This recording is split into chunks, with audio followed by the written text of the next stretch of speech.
Assalamualaikum warahmatullahi wabarakatuh. Waalaikumsalam warahmatullahi wabarakatuh. Yang terhormat Bapak Kepala SDN Bata Albaran 1, yang saya hormati rekan CGP Angkatan 7 Bapak Hefmi SPDI, dan juga rekan-rekan guru SDN Bata Albaran 1 Kecamatan Ganding. Alhamdulillah, puja dan puji syukur kita panjatkan kepada Allah Subhanahu wa Ta'ala, karena dengan nikmatnya kita semua berada dalam keadaan sehat di tempat ini, dan juga kita bisa bertemu dalam rangka pengimbasan budaya positif modul 1.4 yang akan disampaikan oleh Bapak Muhammad Hefmi selaku CGP Angkatan 7. Salawat beserta salam tetap tercurah limpahkan kepada junjungan kita Nabi besar Muhammad SAW. Mudah-mudahan kita semua mendapatkan syafaatnya kelak di hari akhir.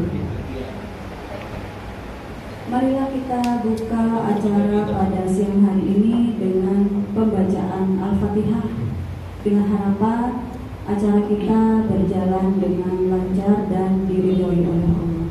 Ila hadratin Nabi Mustafa Rasulullah sallallahu alaihi wasallam. Namun Fatihah.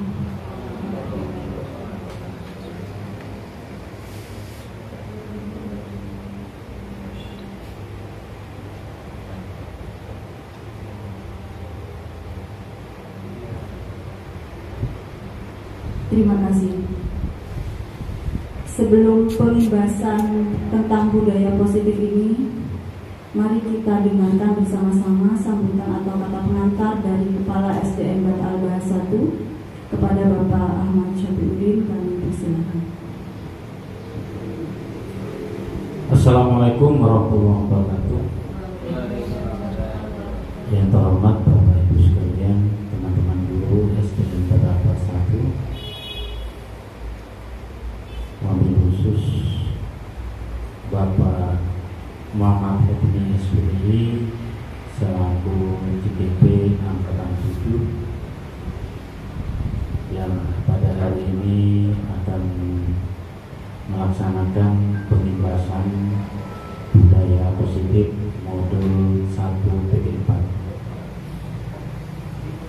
Pertama, mari kita Bapak Ibu sekalian memanjatkan bersyukur kepada Allah Subhanahu wa Ta'ala atas segala nikmat yang telah diberikan kepada kita, sehingga sampai detik ini kita semua masih tetap bisa melaksanakan tugas dengan baik. Salawat dan salam Allah semoga tetap tercurah limpahkan kepada baginda Rasulullah Muhammad sallallahu alaihi wasallam. Bapak Ibu yang saya hormati,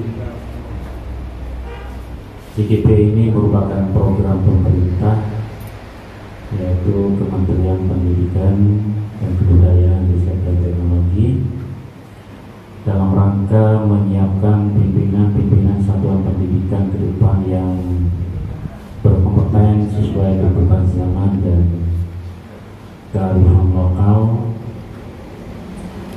Nah, oleh karena itu Bapak Ibu sekalian, mari kita bersama-sama memberikan dukungan yang positif kepada teman kita Bapak Muhammad Hefmi SPDI yang alhamdulillah sekarang sudah memasuki masa diklat di CGP Angkatan 7 ini.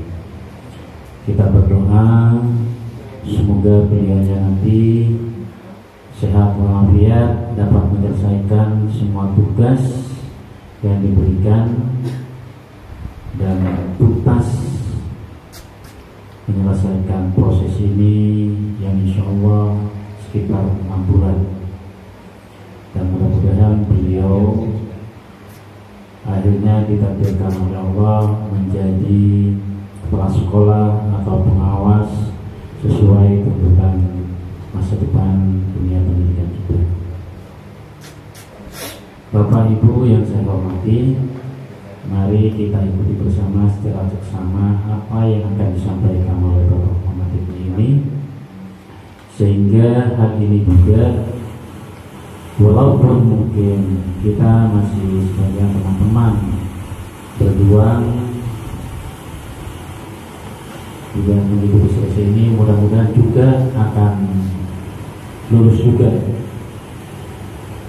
Nah, acara kali ini bisa menjadi pengalaman awal bagi kita semua, khususnya teman-teman yang juga mengikuti seleksi IPP angkatan 9. Nah, mudah-mudahan mereka juga lolos dan mereka juga nanti bisa mengikuti diklat dengan baik. Bapak Ibu, saya kira itu yang dapat saya sampaikan. Terima kasih atas kebersamaan kita semua dan kita selalu kompak. Wassalamualaikum warahmatullahi wabarakatuh. Terima kasih atas wejangan dan motivasi yang disampaikan oleh Bapak Kepala Sekolah. Selanjutnya, mari bersama-sama kita mendengarkan pengibasan tentang budaya positif modul 1.4 CGP angkatan 7, yaitu Bapak Muhammad Hifni, SPDI. Yang perlu Bapak Ibu ketahui, di sini saya sebagai moderator akan memandu jalannya acara diskusi kali ini. Sebagai pemateri yaitu Bapak Hifni. Nanti di termin selanjutnya ada tanya jawab. Jadi Bapak Ibu bisa menanyakan hal-hal yang mungkin belum dipahami dari materi yang akan disampaikan oleh Bapak Hifni. Mari kita dengarkan bersama-sama. Kami persilakan kepada Bapak Hifni untuk menyampaikan materi budaya positif. Terima kasih.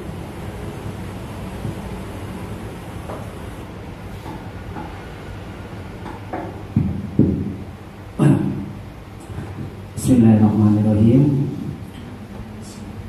Assalamualaikum warahmatullahi wabarakatuh.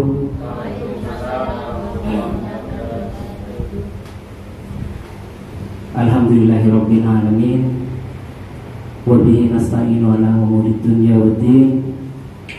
Wassalatu wassalamu ala asrofil anbiya'i wal mursalin Sayyidina Muhammadin wa ala alihi wa ashabihi ajmain. Amma ba'd. Yang saya hormati Bapak Kepala Sekolah SDN Bata Al-Barat 1, Bapak Ahmad Syafiuddin MPD, serta Bapak Ibu guru yang hadir pada kesempatan kali ini. Pertama-tama marilah kita panjatkan puja dan puji syukur kehadirat Allah, yang mana pada siang kali ini kita bisa berkumpul dalam keadaan sehat walafiat. Selawat serta salam marilah kita panjatkan kepada Nabi besar kita, yaitu Nabi Muhammad SAW, yang mana telah membawa kita dari alam yang penuh kegelapan menuju alam yang terang benderang seperti yang kita rasakan pada saat ini.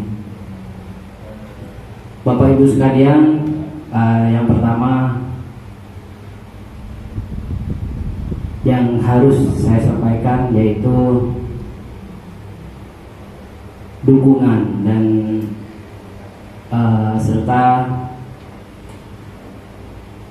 ucapan terima kasih kepada Bapak Ibu karena setelah meluangkan waktunya yang seharusnya mungkin Bapak Ibu istirahat ataupun tidak ada kegiatan, tapi karena ada pengimbasan modul 1.4 tentang budaya positif, jadi mohon maaf karena sudah menyita waktunya. Selanjutnya di sini sebenarnya saya kurang pantas ya Bapak Ibu, kan di sini ada Bapak Kepala Sekolah Penggerak dan juga ada Bapak dan Ibu CGP Angkatan 5 yang sebentar lagi mungkin akhir bulan ini akan menerima pelulusan dan yang akan menerima sertifikat. Rekan saya yaitu Bapak Chandra Parinita dan Ibu Lina Muslihatun. Bapak Ibu, perlu saya sampaikan bahwa pengibasan ini sebenarnya sudah pernah dilakukan oleh CGP angkatan sebelumnya, senior saya yaitu Bapak Chandra dan Ibu Lina. Di sini dan mungkin juga budaya positif ini sudah kita terapkan. Jadi di sini mungkin saya hanya menebarkan saja apa yang saya dapatkan pada pendidikan guru penggerak ini. Perlu saya sampaikan juga bahwa saat ini saya berada di modul 1.4 budaya positif, yaitu submodul modul 1, yang itu modul 1 ini ada 4, yaitu modul 1.1, 1.2, 1.3 dan 1.4 budaya positif. Nah, budaya positif ini berada di 1.4 dan masih ada 6 modul lagi yang harus diselesaikan oleh calon guru penggerak seperti saya. Nah, untuk mempersingkat waktu, langsung saja saya masuk pada materi. Dan di sini ada beberapa pertanyaan. Apakah Anda setuju dengan pernyataan ini? Yang pertama adalah hukuman dapat mendisiplinkan anak atau siswa. Itu yang pertama. Yang kedua, pemberian hukuman dan hal positif seperti membaca atau membersihkan halaman sekolah dapat meningkatkan disiplin anak. Yang ketiga, memberi penghargaan dapat meningkatkan motivasi belajar anak. Kira-kira Bapak dan Ibu setuju atau tidak dengan pernyataan ini? Saya, Pak. Ya. Kalau saya lebih setuju yang di nomor 2, pemberian hukuman dengan hal positif seperti membaca atau membersihkan halaman sekolah. Dapat meningkatkan disiplin anak. Nah, ya. Terima kasih Ibu Hajah Fatmiatur sudah memberikan masukannya. Nah, dari ketiga pertanyaan ini sebenarnya sangat berkaitan dengan apa yang akan saya sampaikan pada materi selanjutnya. Nah, Bapak Ibu, sebagai seorang guru, terutama saya pribadi ya, selama ini memang sering menerapkan ketiga pernyataan ini.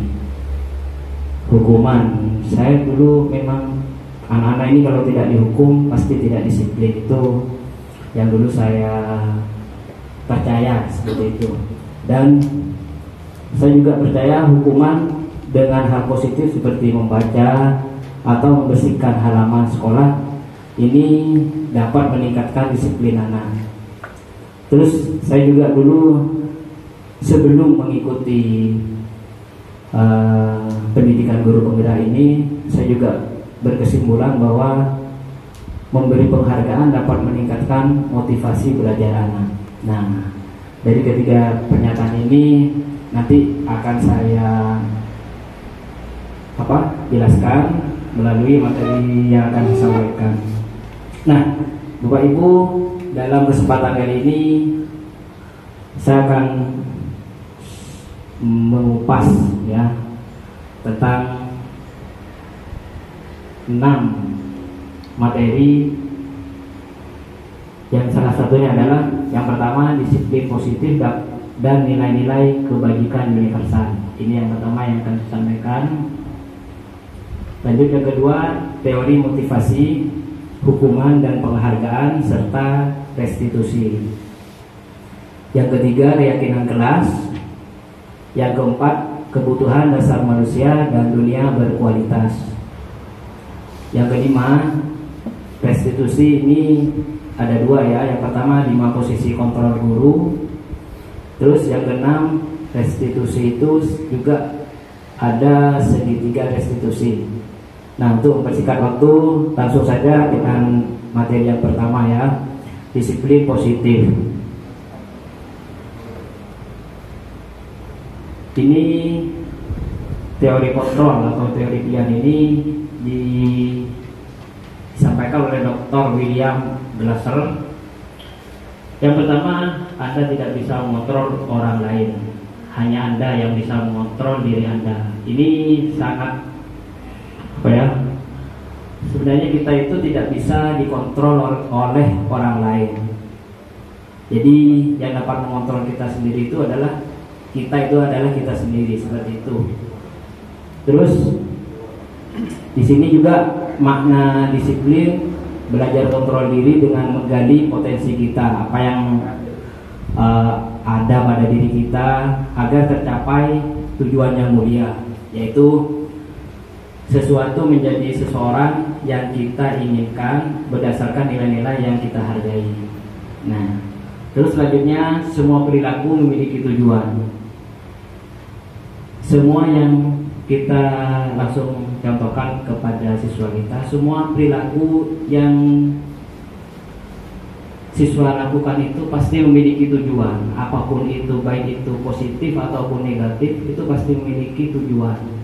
Ini kaitannya dengan teori motivasi. Untuk menghindari hukuman, terkadang siswa itu berperilaku baik hanya terkadang untuk menghindari hukuman. Kadang juga hanya ingin mendapatkan imbalan, seperti itu. Selanjutnya tentang model berpikir menang dan menang, kolaborasi dan konsensus menciptakan pilihan-pilihan baru. Nah, ini kaitannya dengan 5 posisi kontrol.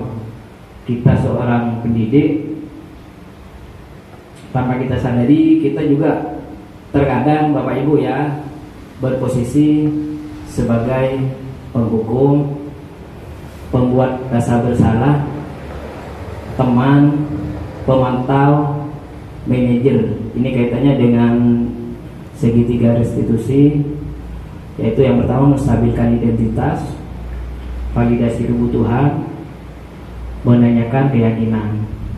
Artinya di sini keyakinan kelas. Nanti juga ini akan saya sampaikan secara detail ya Bapak Ibu. Terus selanjutnya terakhir, realitas atau kebutuhan kita berbeda. Setiap insan atau setiap manusia, karena di sini kita sebagai seorang guru, jadi siswa kita itu pasti ya memiliki kebutuhan yang berbeda. Kita berusaha memahami pandangan orang lain tentang dunia. Setiap orang memiliki gambaran yang berbeda. Nah, ini kaitannya dengan 5 kebutuhan dasar manusia. Apa saja 5 kebutuhan dasar manusia ini? Yang jelas, manusia itu ingin bertahan hidup. Yang kedua, penguasaan, pengen berkuasa, kasih sayang dan rasa diterima, kesenangan dan kebebasan. Nah, Bapak Ibu, tadi saya berbicara tentang restitusi. Apa sih sebenarnya restitusi itu? Nah, Bapak Ibu, seperti yang ada di layar, restitusi itu adalah proses menciptakan kondisi bagi murid untuk memperbaiki kesalahan mereka, sehingga mereka bisa kembali pada kelompok mereka dengan karakter yang lebih kuat. Restitusi juga merupakan proses kolaboratif yang mengajarkan murid untuk mencari solusi untuk masalah mereka dan membantu murid berpikir tentang orang seperti apa yang mereka inginkan,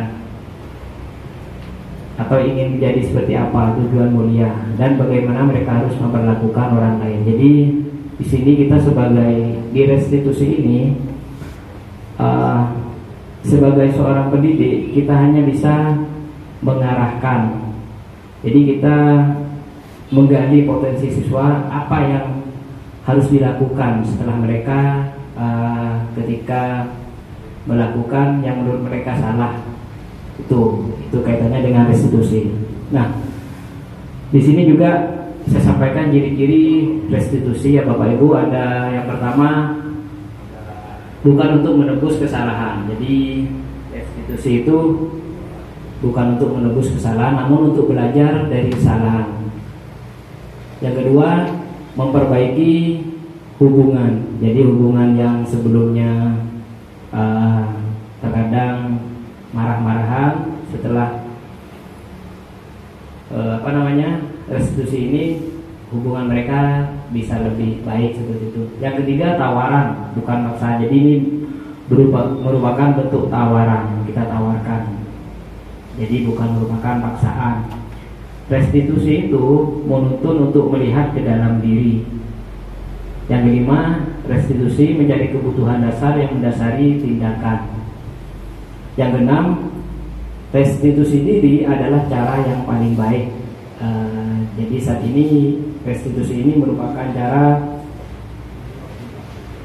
untuk menyelesaikan sebuah kasus yang sering kita hadapi ya, baik itu kasus apapun di sekolah kaitannya dengan siswa. Yang ketujuh, restitusi fokus pada karakter bukan tindakan. Yang delapan, restitusi fokus pada solusi. Dan yang terakhir, yang 9, restitusi mengembalikan murid yang berbuat salah pada kelompoknya. Nah itu Bapak Ibu, mungkin sebelum dilanjut ada pertanyaan atau nanti saja ya. Nah, kita masuk pada pembelajaran yang ketiga, yaitu keyakinan kelas. Ada sebuah pertanyaan, mengapa tidak peraturan saja? Mengapa harus keyakinan kelas? Mengapa kita memiliki peraturan harus menggunakan helm bila mengendarai kendaraan roda 2? Mengapa kita memiliki peraturan 3M, yaitu yang sudah kita terapkan ketika saat pandemi COVID-19?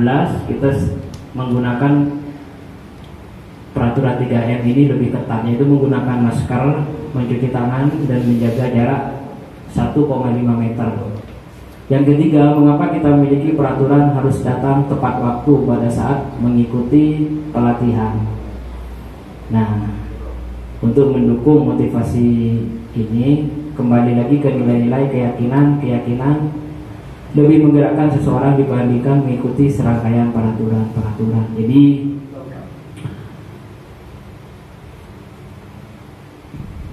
seperti yang saya sampaikan tadi, jadi keyakinan itu lebih mendorong nilai-nilai keyakinan. Jadi Bapak Ibu, seseorang itu dibandingkan mengikuti serangkaian peraturan. Jadi beda antara keyakinan dan peraturan ya Bapak Ibu. Di sini ada lingkaran budaya positif, lingkungan positif, keyakinan kelas, peraturan kelas ini. Ya kita ini contoh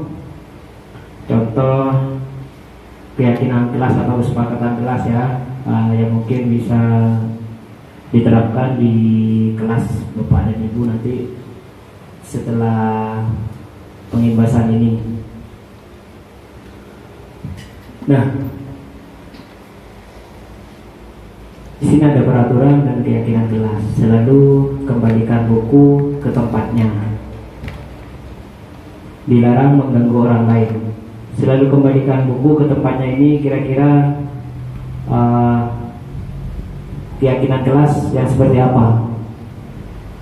Dilarang mengganggu orang lain, hadir di sekolah 15 menit sebelum pembelajaran dimulai, dilarang melakukan kekerasan, dilarang menggunakan narkoba, bergantian atau menunggu giliran, gunakan masker, jangan berlari di kelas atau koridor.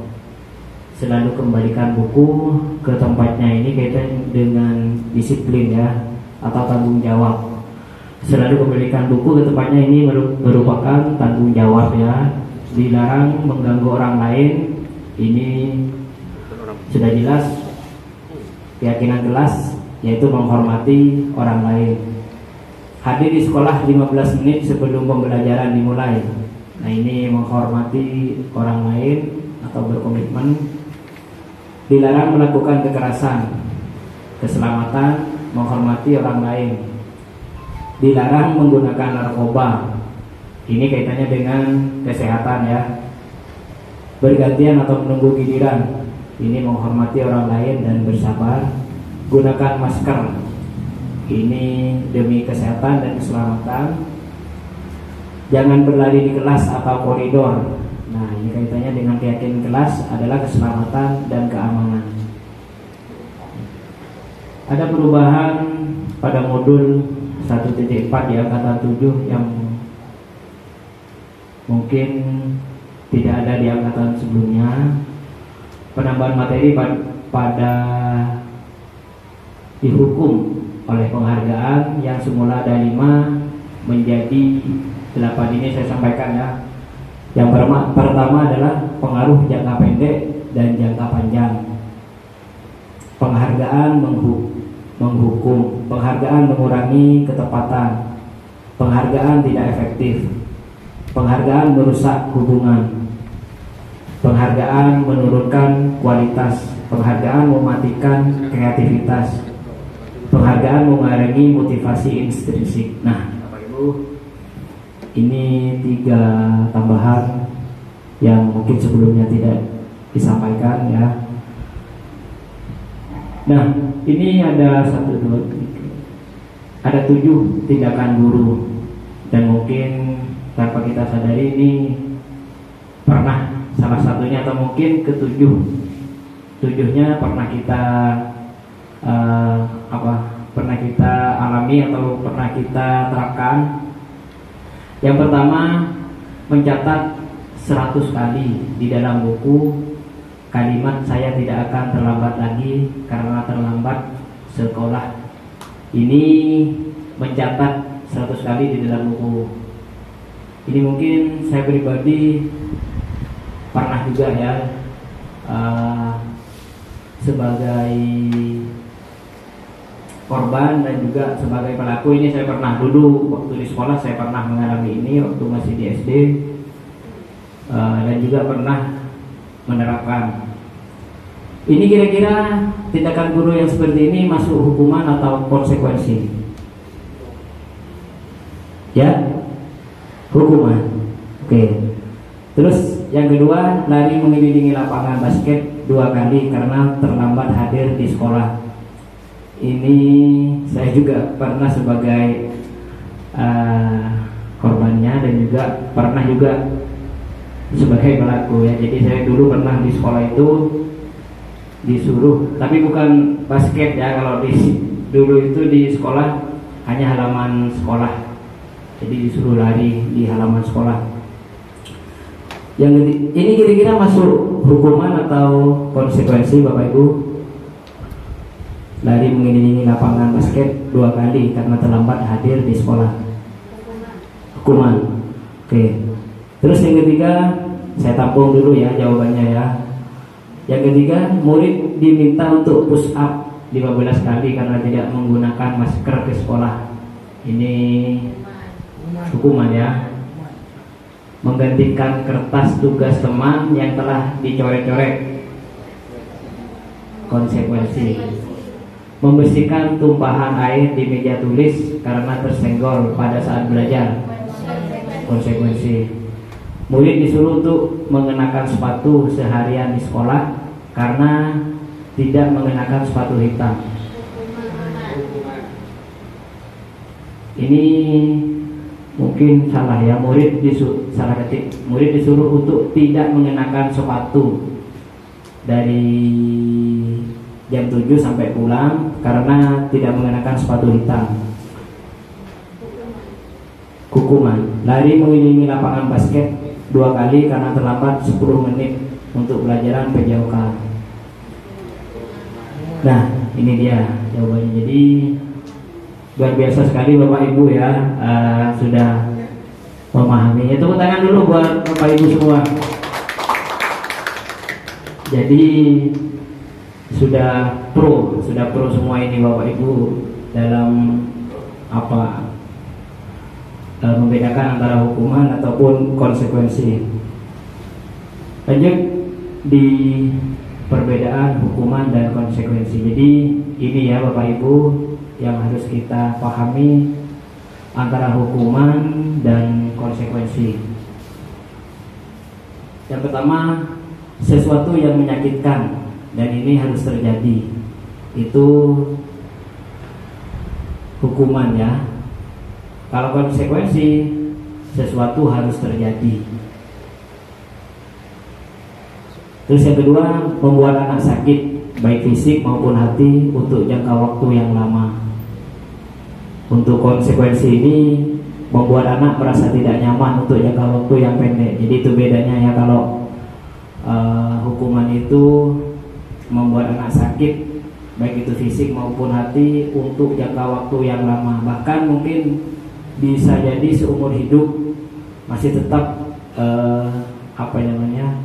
masih terus diingat apa yang telah guru lakukan pada kita. Itu biasanya kalau berkaitan dengan hukuman itu pasti sangat masih teringat seperti itu.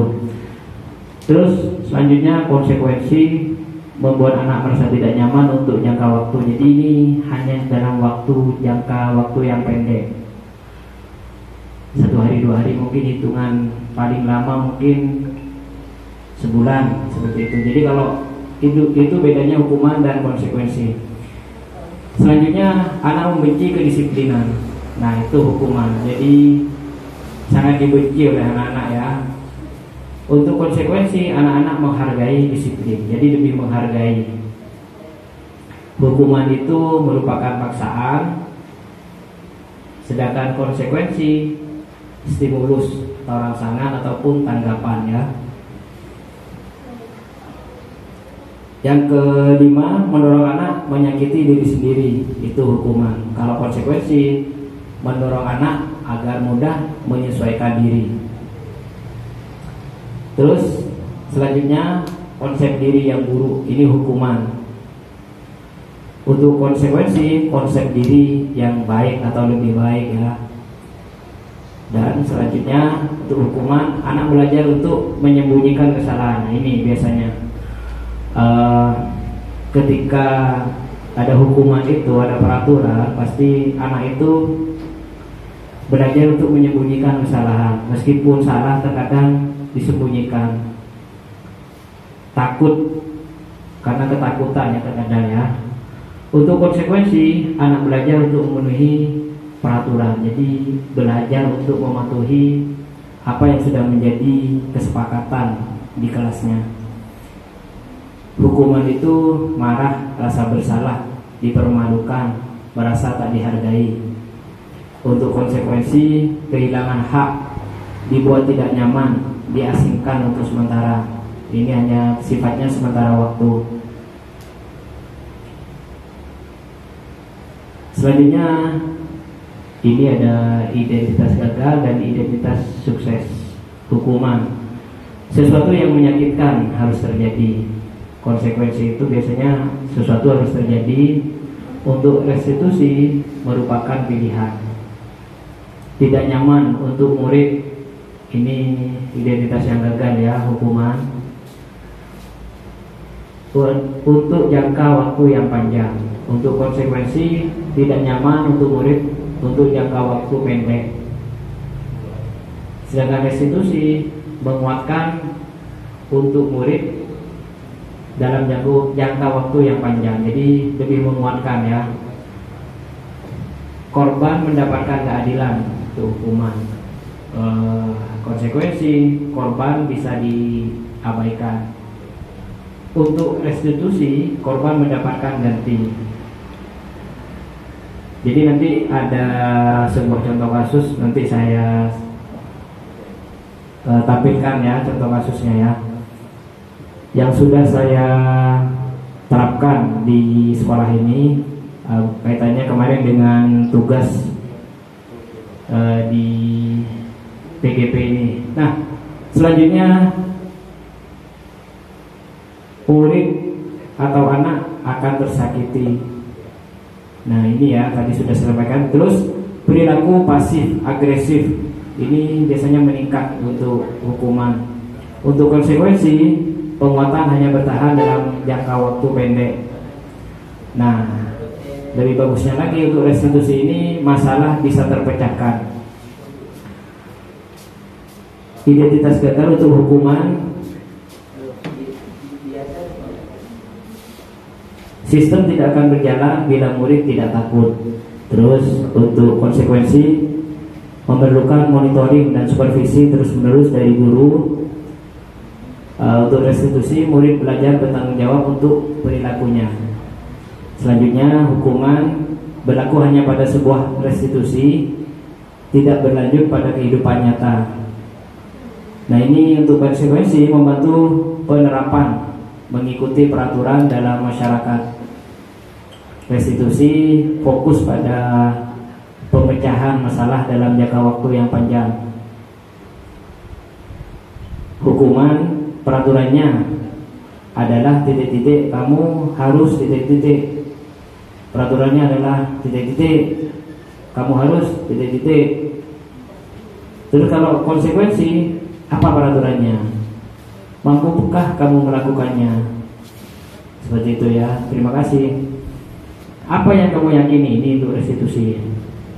Apa yang bisa kamu lakukan untuk memperbaiki masalah ini? Jadi anak-anak diarahkan untuk menyelesaikan masalahnya secara sendiri tanpa paksaan dari guru.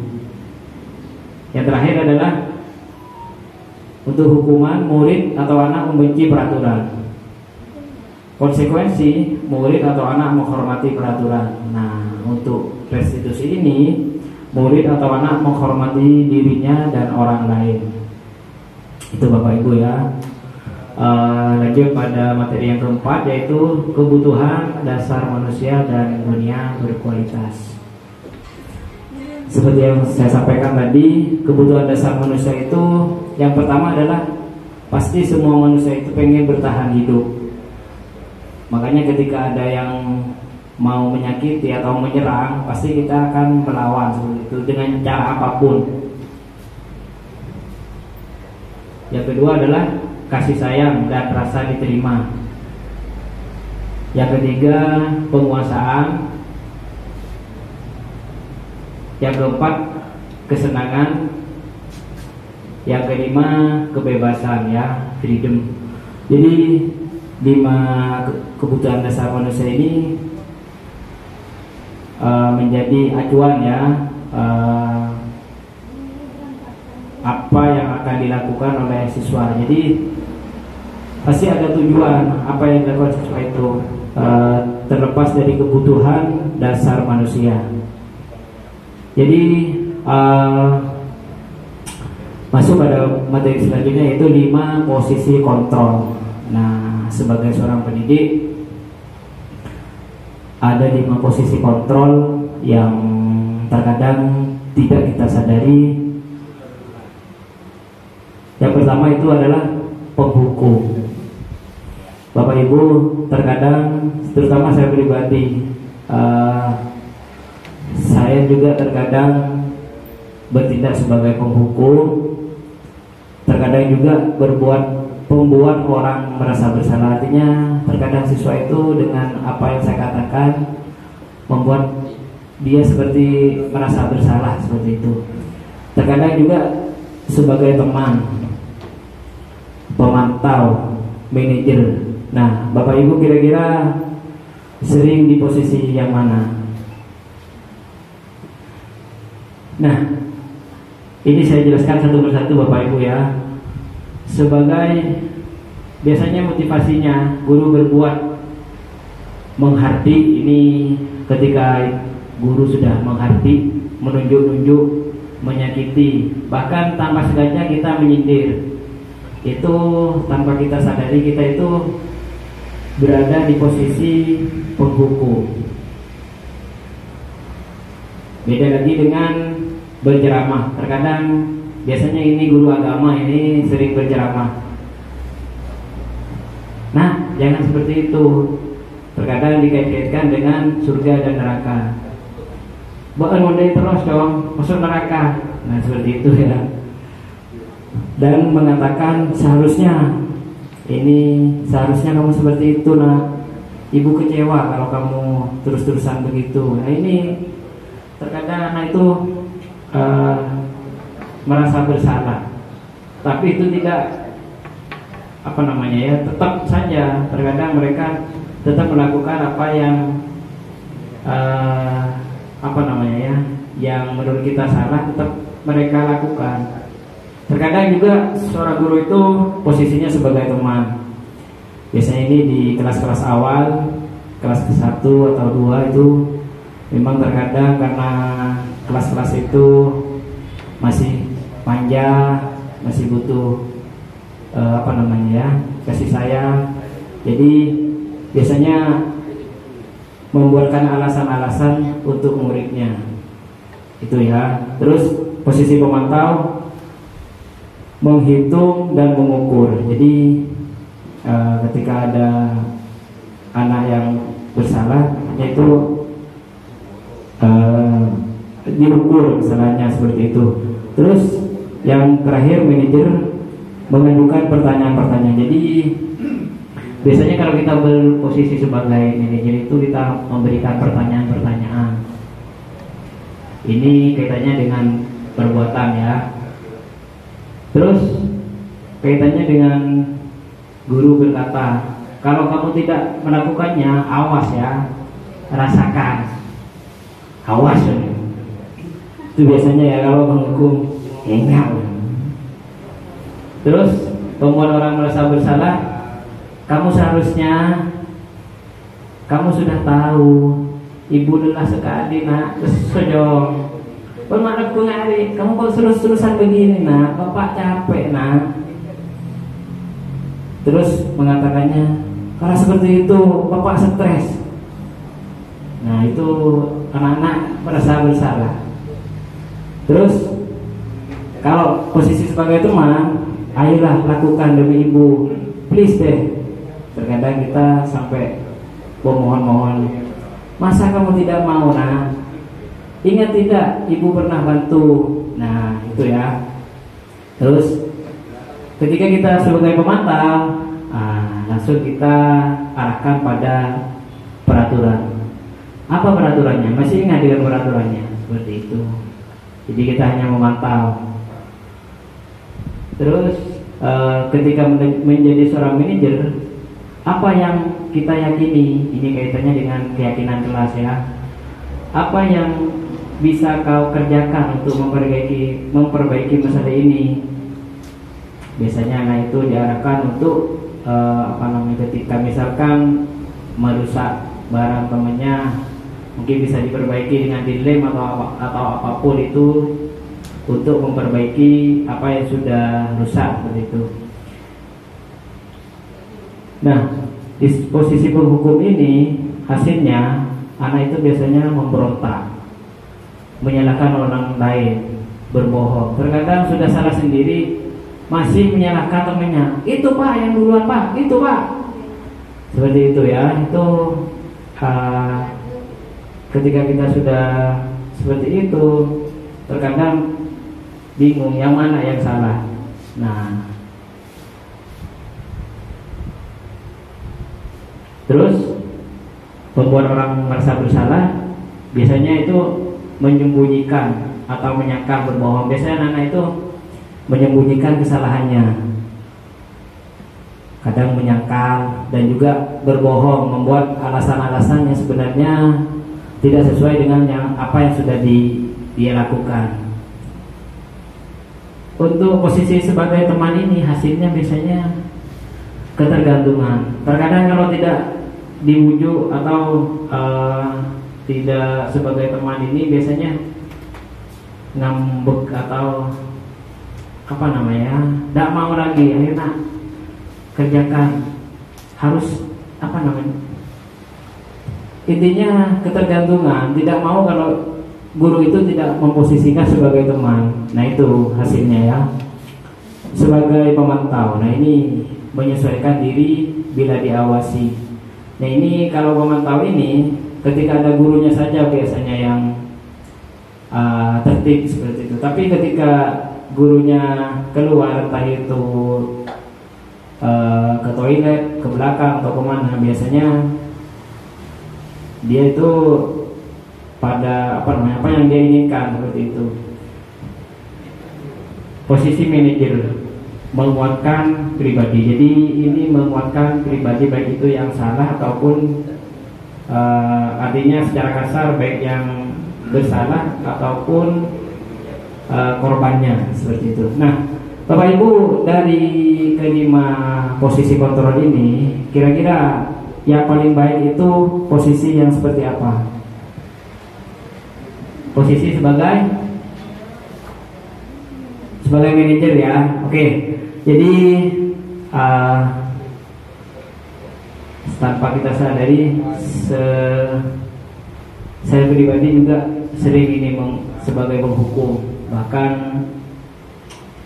sebelum mengikuti program guru penggerak ini, saya lebih banyak berposisi sebagai penghukum ya. Padahal sebenarnya yang paling bagus itu kita memposisikan sebagai manajer. Itu Bapak Ibu ya, tentang kaitannya dengan 5 posisi kontrol sebagai seorang guru. Selanjutnya pernyataan. Ini saya kecewa sekali dengan kamu. Kira-kira ini posisi sebagai apa kalau ada pernyataan seperti ini? Membuat merasa bersalah. Ya, kalau kamu tidak pernah benar melakukannya, kira-kira ini posisi guru sebagai apa? Ya, sebagai pembuat orang bersalah. Terus yang ketiga, ayolah lakukan demi ibu atau bapak. Ini posisinya sebagai teman, sebagai friend atau bestie katanya. Nah, selanjutnya yang keempat, apakah kamu mau mendapatkan stiker bintang hari ini? Ini biasanya sebagai apa kira-kira? Posisinya sebagai teman. Bagaimana kamu bisa menyelesaikan masalah ini? Manajer. Selanjutnya yang terakhir, kamu selalu yang paling terakhir. Ini kira-kira apa? Merasa bersalah. Oke, ini Bapak Ibu ya. Yang pertama itu betul ya. Jadi sebenarnya Bapak Ibu ini sudah memahami ya apa yang saya sampaikan tadi tentang posisi kontrol. Nah, ini mungkin nanti setelah pengibasan ini bisa langsung diterapkan baik di kelas masing-masing atau di pelajaran Bapak Ibu ya. Nah, bergerak antara, nah ini antara peraturan, pemantau, konsekuensi atau hadiah, nilai-nilai manajer, memperbaikinya. Misalnya ini ada, kalau kamu tidak titik-titik, saya akan. Nah, ini diberi hukuman untuk membuat tidak nyaman. Ini biasanya ketika anak sudah melanggar atau yang menurut kita melanggar ya. Kalau kamu tidak titik-titik, saya akan misalkan atau jewer. Kalau kamu tidak mengerjakan soal ini, kasih jewer. Seperti itu. Apa yang kamu yakini? Bagaimana memperbaiki masalah ini? Nah, ini nilai-nilai manajer ya. Memperbaikinya kiat terkadang bisa dilakukan secara berdua ya. Ini kiat berdua mendapatkan apa yang kita butuhkan. Jadi secara hati ke hati ya. Karena terkadang siswa itu melakukan sesuatu seperti yang saya sampaikan tadi, tidak lepas dari 5 kebutuhan dasar manusia. Terkadang ada yang mengusik atau ada yang mengancam seperti itu. Jadi dia melakukan sesuatu yang mungkin salah. Ini Bapak Ibu, kita masuk pada yang terakhir ya.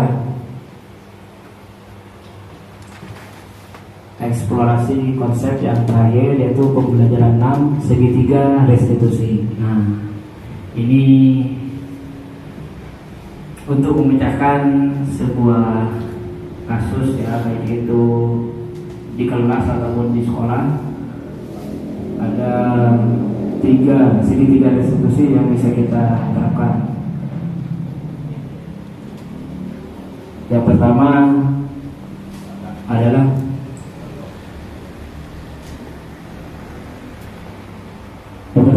menstabilkan identitas dulu ya, validasi kebutuhan dan menanyakan keyakinan. Nah, ini Bapak Ibu, yang pertama kamu tentu punya alasan mengapa melakukan itu, seperti itu ya. Yang kedua, adakah cara yang lebih efektif untuk mendapatkan apa yang kamu butuhkan? Nah, itu yang pertama harus kita lakukan. Setelah itu kita stabilkan identitasnya. Setiap orang pasti pernah melakukan kesalahan. Nah, jadi Bapak Ibu juga pernah melakukan kesalahan. Nah, jadi kita stabilkan identitasnya. Terus kamu bukan satu-satunya yang pernah melakukan ini. Jadi membuat anak itu stabil dulu. Terus langkah ketiga adalah nilai-nilai apa yang telah kita sepakati. Ini kaitannya dengan kesepakatan kelas atau keyakinan kelas ya. Terus kamu ingin menjadi orang seperti apa? Itu ya Bapak Ibu ya. Nah, guru berkata berbuat salah itu hal yang manusiawi, tidak ada manusia yang sempurna. Bapak Ibu juga pernah berbuat salah. Kita pasti bisa menyelesaikan permasalahan ini. Bapak atau Ibu tidak tertarik untuk mencari tahu siapa yang benar atau salah. Bapak Ibu lebih tertarik untuk menyelesaikan masalah ini. Kalau kamu menyalahkan dirimu sendiri terus-menerus, apakah kamu bersikap baik pada dirimu sendiri? Ini menstabilkan identitas dulu ya, baru memvalidasi kebutuhannya. Kamu bisa saja melakukan hal yang lebih buruk, tapi kamu tidak melakukannya. Nah ini ya, seperti yang ada di layar. Selanjutnya terakhir, menanyakan keyakinan. Apa nilai yang kita percaya di kelas? Nah ini kaitannya dengan keyakinan kelas yang Bapak Ibu bisa buat ya di kelas masing-masing. Keyakinan kelas itu bisa disepakati bersama murid dan guru kelas serta guru mapel di kelas tersebut. Nah, selanjutnya intervensi. Nah, karena waktunya juga mepet Bapak Ibu, mungkin itu saja yang dapat saya sampaikan. Kita langsung saja pada tanya jawab agar lebih mantap. Terima kasih. Itu saja mungkin yang dapat saya sampaikan. Kurang lebihnya mohon maaf. Wabillahi taufiq wal hidayah. Assalamualaikum warahmatullahi wabarakatuh. Selanjutnya saya pasrahkan kepada moderator. Terima kasih atas penjelasan dari Pak Hefni. Kami buka beberapa pertanyaan mungkin yang akan disampaikan oleh Bapak Ibu sekalian. Kami buka. Pertanyaan pertama, silakan siapa yang akan bertanya? Ya silakan Pak Ahyan.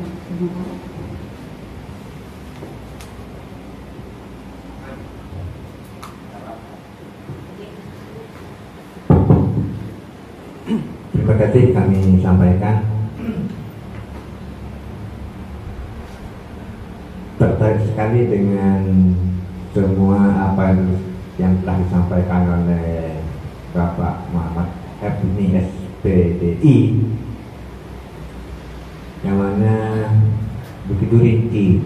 Namun kami terus terang, mohon maaf, bukan bertanya, cuma mohon agar diperjelas lagi karena mungkin tadi saya kurang konsentrasi ketika ada penjelasan mengenai keyakinan dan konsekuensi. Berikut contohnya Terima kasih.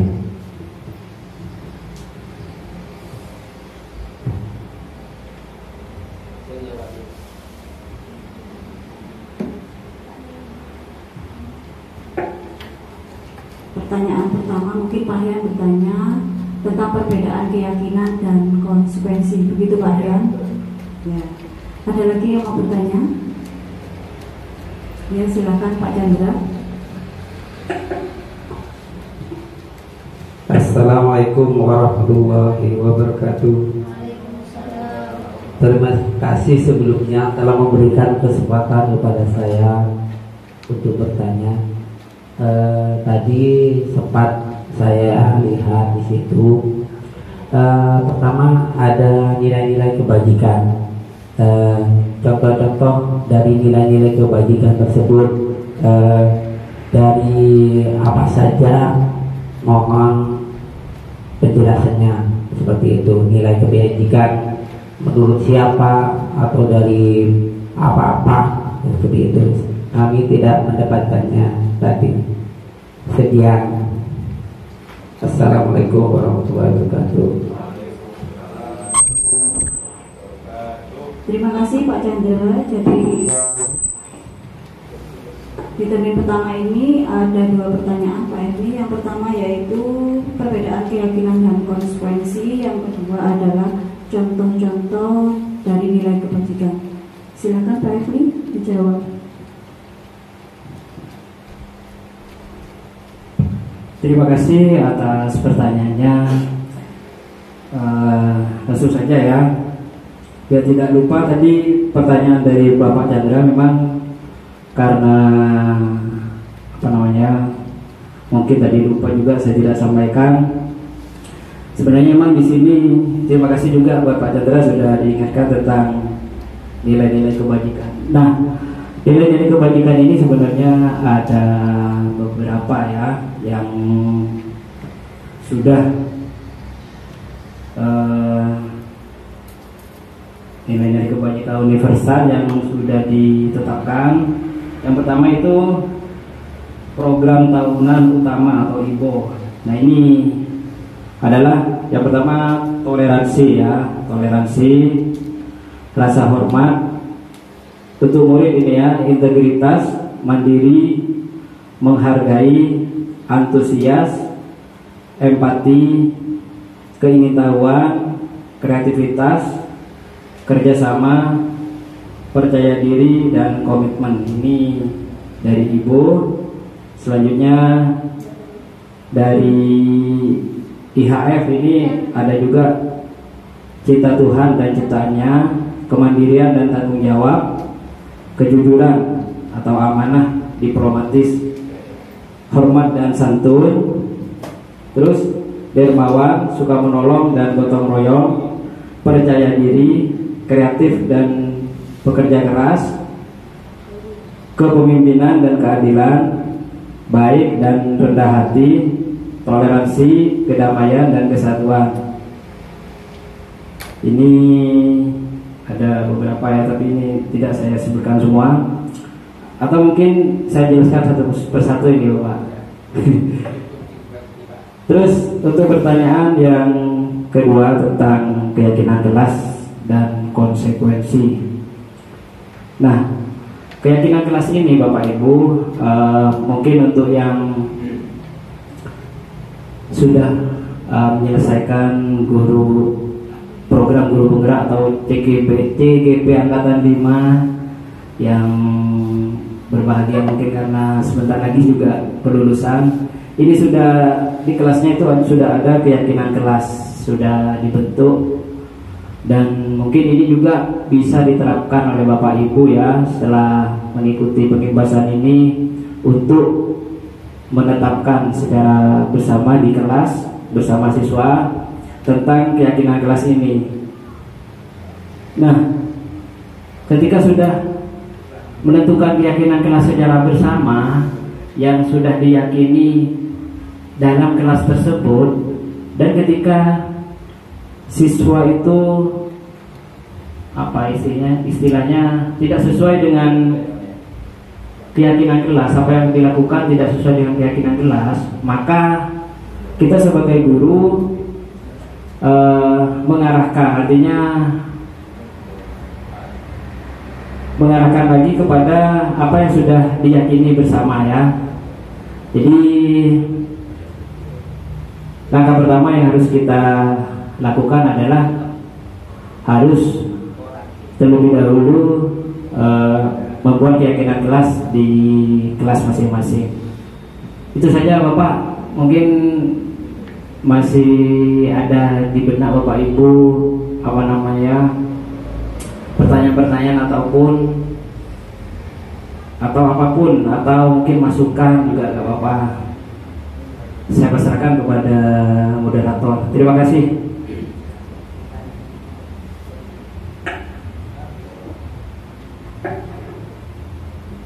Bagaimana Pak Ahyan dan Pak Chandra, apakah ada yang masih mengajar atau sudah puas dengan jawaban Pak Herni?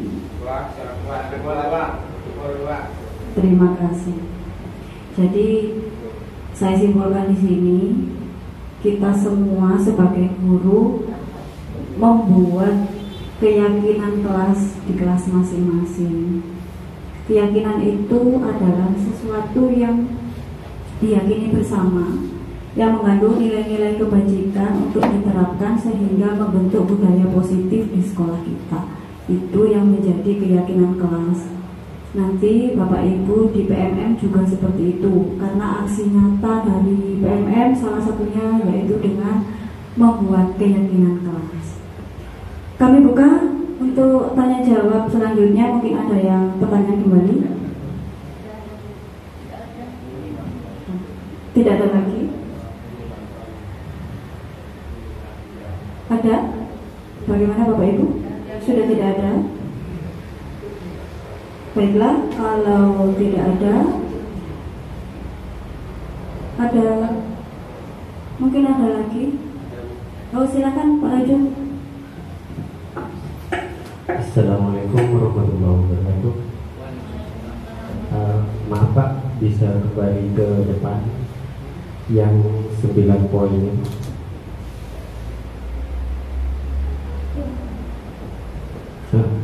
Yang barusan itu Pak, saya tertarik dengan nomor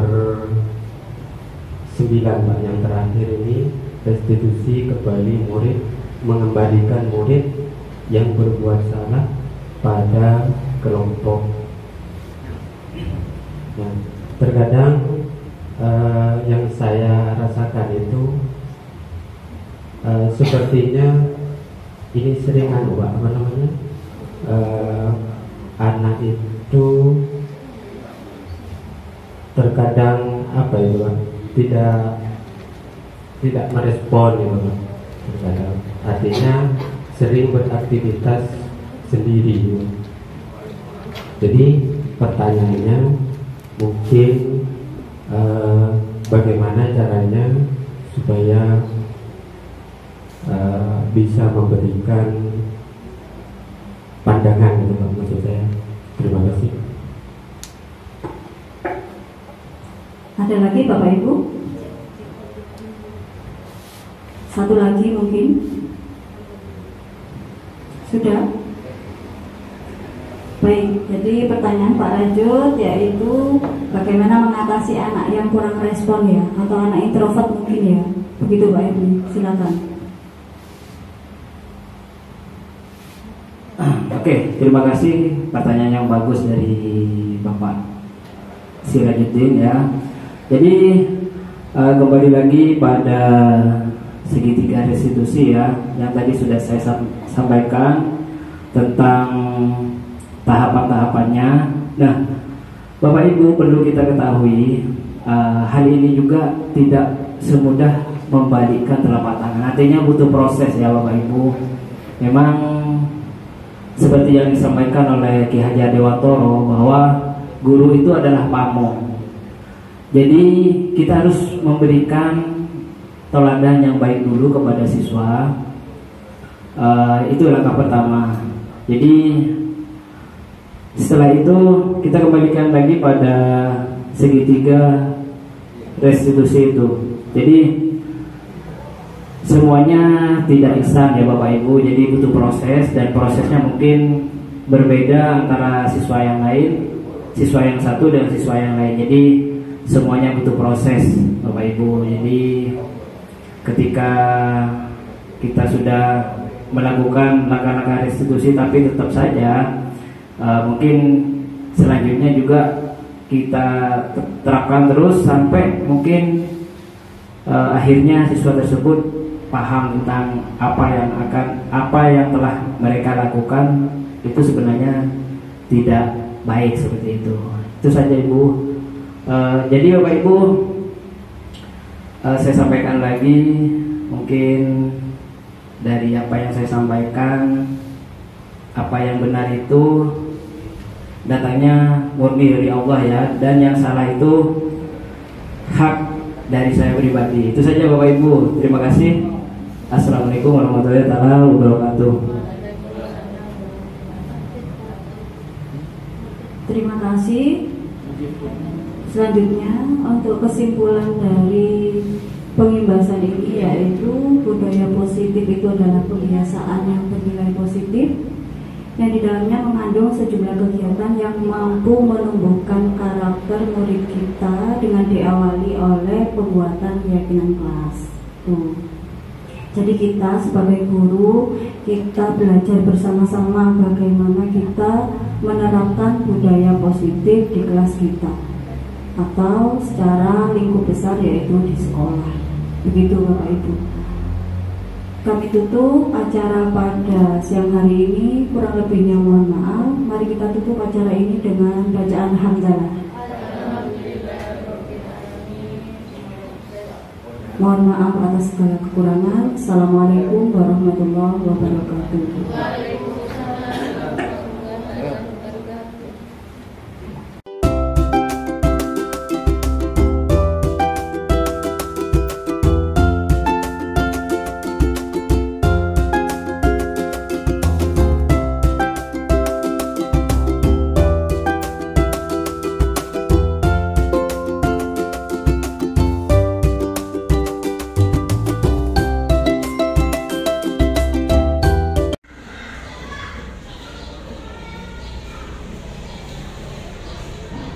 Assalamualaikum warahmatullahi wabarakatuh. Waalaikumsalam warahmatullahi wabarakatuh.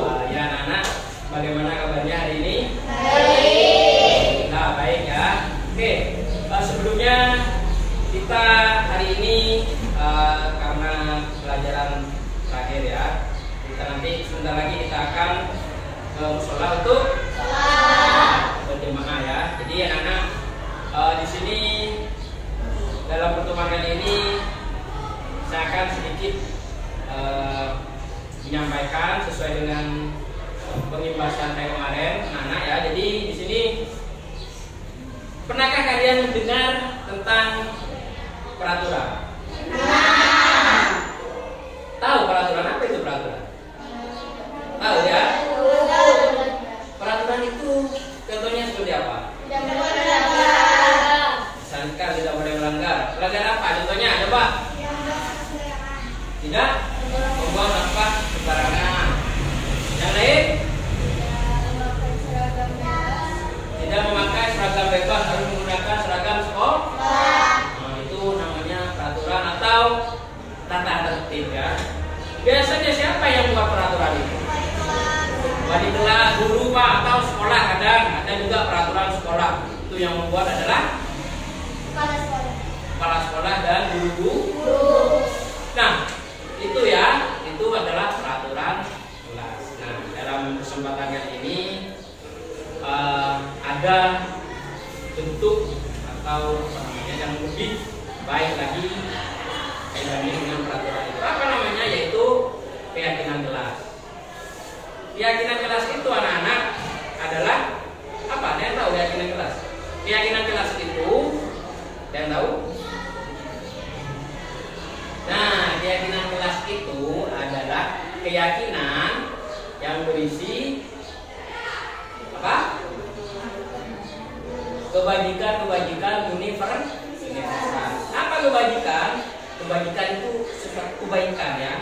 Kebaikan. Apa contohnya kebaikan? Ya, disiplin misalkan. Atau apa lagi? Banyak ya. Nah, itu anak-anak nanti yang akan kita sepakati bersama.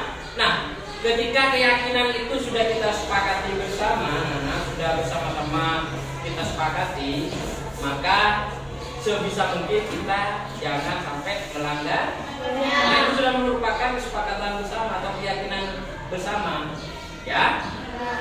Terus Pak, gimana kalau ada yang melanggar dengan keyakinan tersebut? Nah, ketika ada yang melanggar, baik itu secara sengaja atau tidak sengaja, karena namanya manusia terkadang lupa ya sifatnya ya. Kalian harus menyelesaikannya sendiri dengan nanti apa? Dengan menyelesaikannya sendiri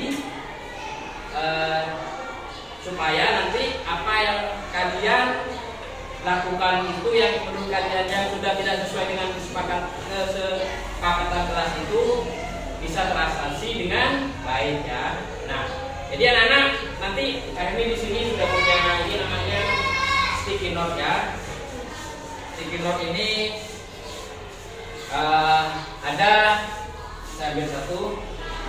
Ada sisi yang tidak ada perekatnya ya, ada yang ada perekatnya. Yang kalian tulis nanti yang tidak ada perekatnya, karena nanti akan ditempel ya di sini ya, di papan tulis ya.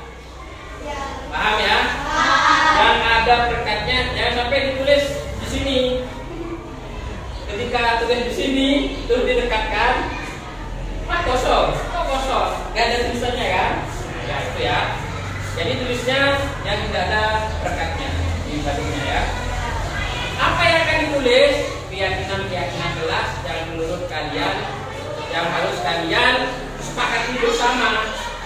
Seperti itu ya. Seperti yang disampaikan Pak Edi, berisi keyakinan universal ya. Nah, anak-anak saya kasih satu-satu ya. Oh, tadi ada 5, 2, 3, 4, 5. Ini ada 4 ya.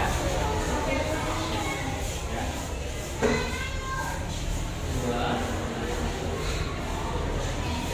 3, 4.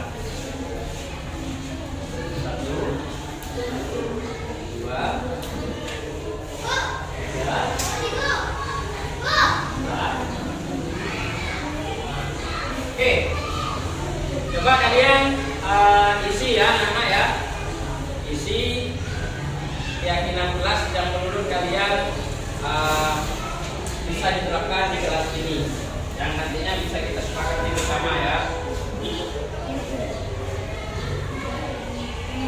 Jadi nanti hasilnya supaya lebih bagus, hasil yang kesepakatan ini kita buat menggunakan Canva nanti ya.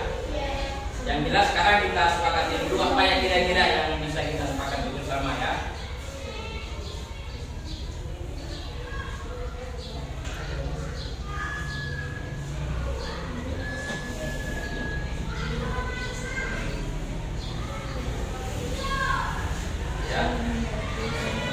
Kalau sudah selesai bisa ditempel ya di sini. Saya kasih tempat untuk kalian menempel. Ya, tempel di sini ya. Nah, tempat tempel. Tempel di sini. Yuk, kalau sudah selesai tempel.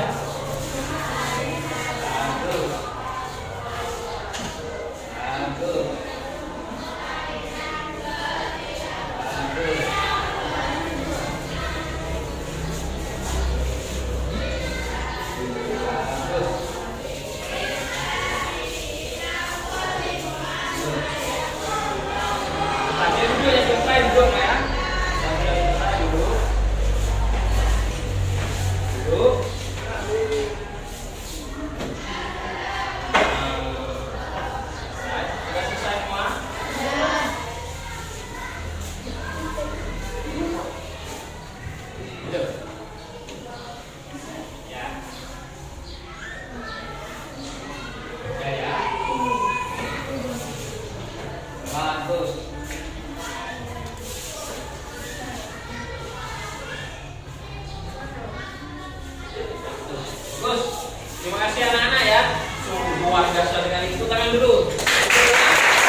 Kita hitung jumlah siswanya 1, 2, 3, 4, 5, 6, 7, 8, 9, 10, 11, 12, 13, 14. Ada 14 ya. Oke anak-anak, coba ada yang mau bantu Pak Ekti untuk membacakan? Ya, yuk. Ada yang mau bantu Pak Ekti untuk menuliskan? Ya, yuk.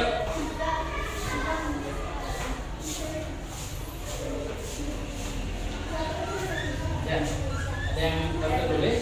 Ya, ada yang bantu baca ya. Yuk. Ya, lihat di situ. Kalau ada bentuk yang sama, tidak usah ditulis lagi ya. Saya kasih keyakinan.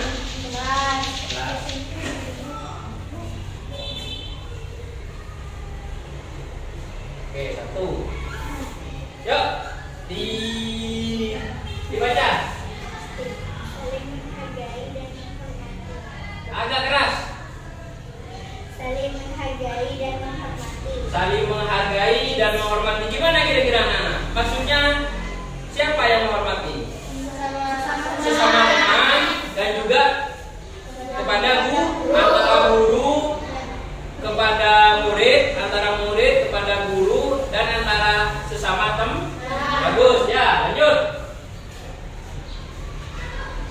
Meningkatkan dan disiplin.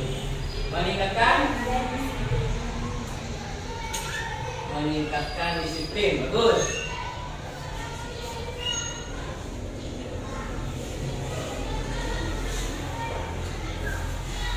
Meningkatkan disiplin. Lanjut. Mengambil keputusan dengan bermusyawarah. Mengambil keputusan dengan bermusyawarah. Artinya anak-anak, ketika kita mau mengambil keputusan, jangan mengambil keputusan sendiri. Begitu maksudnya ya. Jadi harus musyawarah dulu. Kalau sudah banyak yang setuju, baru kita sepakat. Seperti contohnya saat ini. Ini adalah hasil musyawarah ini ya. Keyakinan kelas ini bukan Pak Hepni kan yang membuat, kita adalah keyakinan bersama. Nah, terus selanjutnya keempat. Oke, coba dia ada. Lanjut. Lalu bekerja sama, saling membantu dan bergotong royong. Lalu bekerja sama, membantu dan bergotong royong. Oke.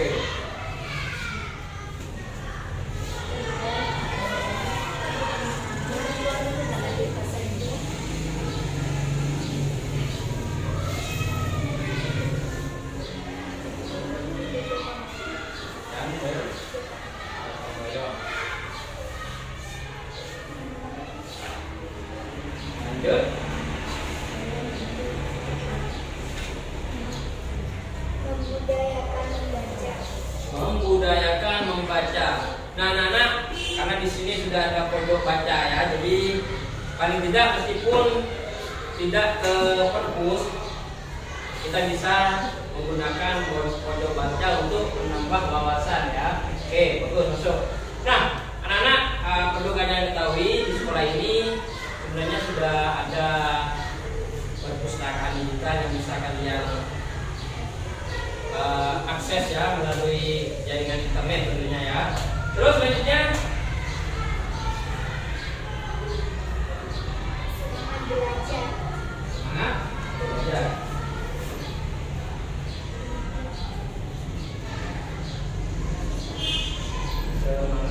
Oke, lain-lain. Selalu menjaga kebersihan kelas dan alat sekolah. Selalu menjaga kebersihan.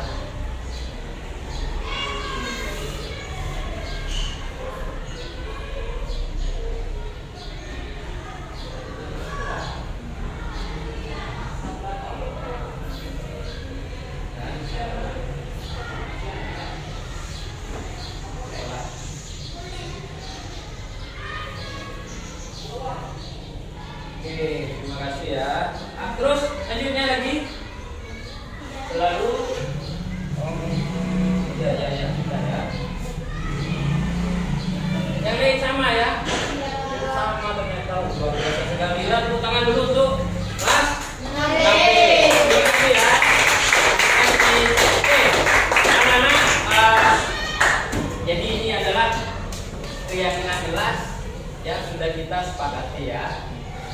Nah, anak, gimana kalau ada yang melanggar keyakinan kelas ini? Gimana? Harus bisa menyelesaikannya sendiri. Contohnya, contoh ya. Yang pertama, saling menghargai dan menghormati. Ketika kalian melanggar atau tidak sesuai dengan kesepakatan ini, maka kalian harus berusaha sendiri gimana caranya ya kalian bisa menyesuaikan dengan yang sudah kita sepakati. Nah, anak, selanjutnya ada yang bisa membacakan hasilnya? Yuk, yang mau baca hasilnya. Najwa, coba dibaca. Hah? Enggak maju. Yang lain dengarkan ya, ini adalah kesepakatan kita bersama anak-anak ya. Yang pertama ada saling menghargai dan menghormati. Saling menghargai dan Menghormati. tidak bisa kira-kira. Bisa ya. Oke, yuk. Yang kedua ada meningkatkan disiplin. Meningkatkan disiplin dengan cara masuk ke sekolah sebelum bel berbunyi ya, dan pulang sekolah setelah bel pulang sekolah dan setelah sholat zuhur berjamaah. Ya, lanjut. Dan nomor 3 mengambil keputusan dengan musyawarah. Mengambil keputusan dengan musyawarah seperti halnya kita membuat keyakinan kelas ini. Ini adalah contoh yang paling bisa kita jadikan contoh saat ini ya. Terus lanjut. Yang keempat selalu bekerja sama, saling membantu dan gotong royong. Gotong royong artinya dalam banyak hal ya, di kelas ataupun, tapi ini semuanya dalam hal kebaikan ya, bukan tolong menolong dalam hal yang tidak baik, ya kan? Ya. Oke, terus lanjut. Yang kelima membudayakan membaca. Bagus. Oke, lanjut. Yang keenam semangat belajar. Semangat belajar. Oke, lanjut. Yang ketujuh selalu menjaga kebersihan kelas dan halaman sekolah. Oke, anak-anak. Ada 7 ya. Oh, di sini ada. Tapi sama ini ya, oh iya ya. Meningkatkan ada yang sama. Oh iya. Intinya banyak yang sama ya. Jadi hanya 7 yang bisa kita tulis. Oke. Jadi anak-anak, ini adalah hasil kesepakatan kita dan harus apapun itu harus kita hasil musyawarah ini harus kita terapkan ya. Dan supaya nanti ini lebih estetik, lebih bagus, karena kalian sudah menguasai Canva ya, sudah ada di sini sudah ada les tikar berupa membuat poster Canva. Jadi dalam satu kelas ini besok saya ajak untuk membuat keyakinan kelas ini karena sekarang waktunya tidak memungkinkan. Dan dari 14 siswa ini hasilnya yang paling bagus yang akan ditempel di kelas. Dari ke-14 siswa kelas 4B ini 6B ini nanti yang paling bagus yang akan ditempel di kelas. Pak, kenapa tidak ditempel semua? Mau taruh di mana? Mau kalau ditempel semua jadi mau taruh di mana ya kan? Oke, Nana itu saja ya. Ada pertanyaan mungkin terkait dengan hal ini? Tidak ada. Karena waktunya juga sudah habis. Terima kasih Nana ya. Mohon maaf apabila ada kesalahan.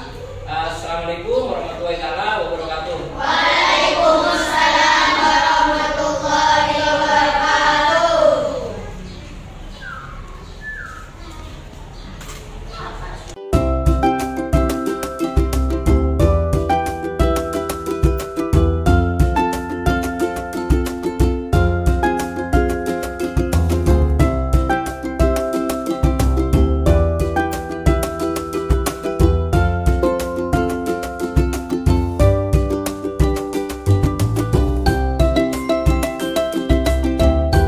Assalamualaikum warahmatullahi wabarakatuh.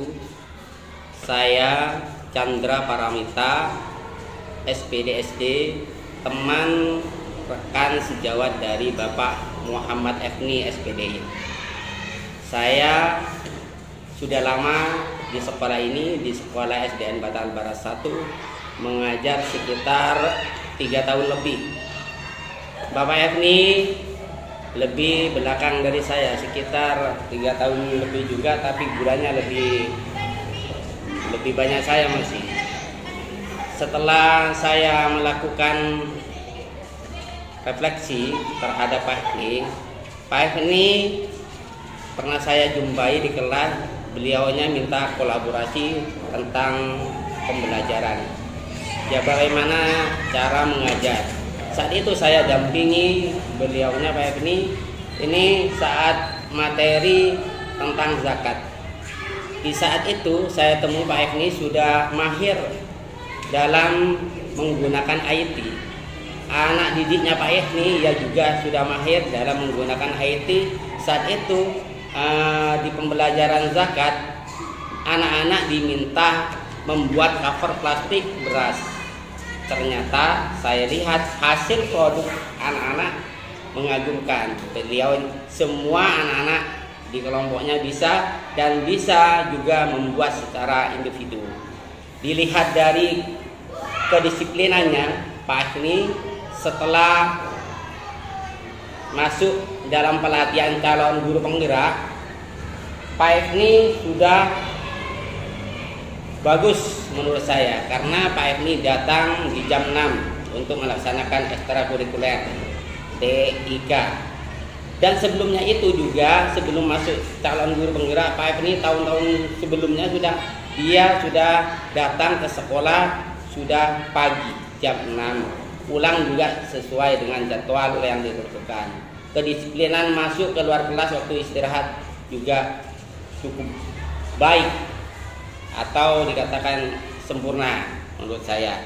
Ditinjau dari penggunaan metode pembelajaran, saya sangat kagum pada Pak Efni yang sangat mahir dalam menggunakan beberapa macam metode pembelajaran di sana, seperti inquiry apresiatif, menggunakan TTL, metode ceramahnya juga cukup mengagumkan, metode kerja kelompoknya, demonstrasinya cukup mengagumkan menurut saya. Ditinjau dari penguasaan materi, jangan diragukan lagi, Pak Efni di sekolah SDN Batang Barat 1 sangat mumpuni. Bisa dikatakan beliau adalah juru kuncinya IT. Setiap ada permasalahan IT, guru-guru kelas atau guru-guru mapel lainnya seringkali berkonsultasi sama Pak Efni untuk menyelesaikan permasalahan IT-nya. Saat saya temui Pak Efni seringkali bisa menyelesaikan permasalahan itu dengan cepat dan tanggap, dan dia juga orangnya bisa berkolaborasi secara positif.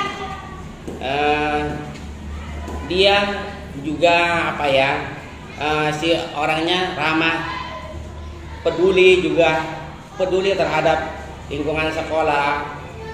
Contohnya apabila ada barang-barang yang masih tertinggal di sekolah, di luar, dia memasukkan. Juga peduli terhadap teman-teman, peduli terhadap siswa. Dan dari kegiatan selain mengajar, Pak Efni sudah banyak kegiatan lain di situ, seperti menjadi proktor di ANBK 2 tahun terakhir ini, juga jadi pengajar eskul TIK di pagi hari, menjadi pembina pramuka setiap hari Jumat. Saya kira juga dari tanggung jawabnya, saya tinjau Pak Efni sangat bertanggung jawab apa yang diberikan oleh Bapak Kepala Sekolah, seperti itu. Dan dia juga bertanggung jawab terhadap pembelajaran, juga bertanggung jawab kepada mungkin nusa dan bangsanya. Sesuai sesuai dengan keprofesionalan PNS, seperti itu. Kurang lebihnya mohon maaf. Itu testimoni dari saya, Chandra Paramita, SPD SD. Saya guru kelas 5. mengucapkan Nah, selamat ke Bapak Efni yang menjadi CGP. Semoga Pak Efni terus maju, terus semangat untuk sebagai sebagai motivasi guru-guru lain di sini dan menyebarkan ilmu-ilmunya itu apa-apa yang didapat dari CGP untuk sekolah ini dan untuk sekolah-sekolah lain di luar. Sekiranya kurang lebihnya mohon maaf. Wabillahi taufiq wal hidayah. Wassalamualaikum warahmatullahi wabarakatuh.